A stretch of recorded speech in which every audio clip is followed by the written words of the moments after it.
supposed to shatter. So pretend it shatters. Level 2, here's the mission. This is going to be a lot more direct and still less of me talking. Even though I still keep talking so much.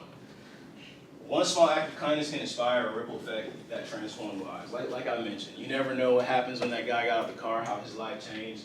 Kids in Haiti, whoever you're going to impact in the future when you do your work, both of you, when you do your work.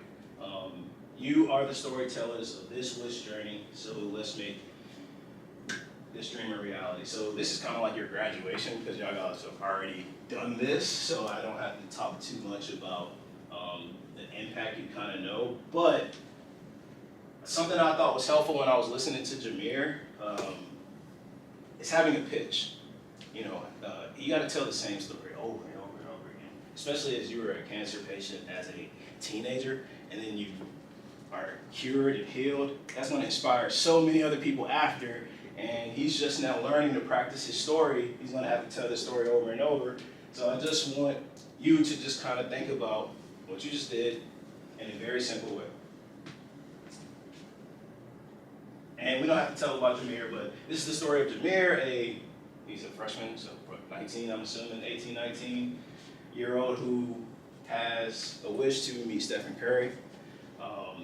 This would mean whatever to him and his mother, right? I'm just like filling in the blanks. We already met, and I already gave him his wish. So this would mean so much for Jameer and what he does. So now with your donation, we can make this dream come true. When y'all are pitching and asking for donations, how well do y'all feel like you're tying the emotional value to asking for the donation? Y'all are pros, y'all have done this before, so I'm sure this is probably a part of your process already, but anyone feel like they already have a pitch and how they're asking to bring donations? Anybody? I just explain what it does, since some people don't know what Make-A-Wish is, or that people fundraise for it. I kind of explain what we're doing first. I don't really use an individual person. Okay. Yeah. Okay. So you explain the entire organization and foundation. Yeah. That's fantastic. But you have a pitch for how you do it. I guess I just say it's for tourism. Okay. I mean, That's but you're bringing the point home though. Does anyone use a pitch at all? How are y'all getting donations? This is emails. She said emails. All y'all do the same thing? I mean, there's other things you can do. I know there's people that aren't in here right now, but they did, it was a percentage night at a restaurant near us. Okay. And the year before, they set up a table at our basketball game, our Winterfest game, and got donations through that too. So you don't just have to do emails. Fantastic. What's the restaurant then? It was Willie's, a place near our school, and they invited a bunch of people from our school too. If you buy a meal, 10% goes to. Really? Yeah. That's super cool. Okay. I think a bunch of restaurants do that. They do that? That's really cool. I haven't heard of that, but that's awesome.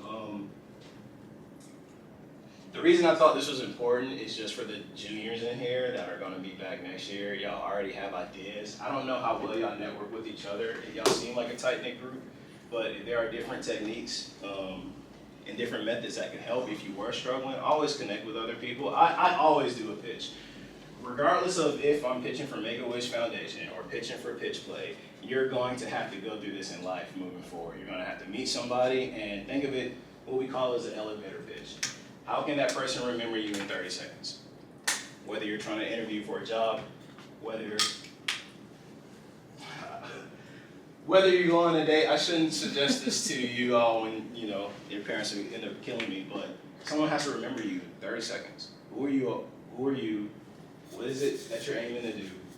And what is your purpose for the conversation? That's one reason why I just do this in here. So when you are continuing on next year, just something that should be able to help you moving forward. But I knew this was going to be light.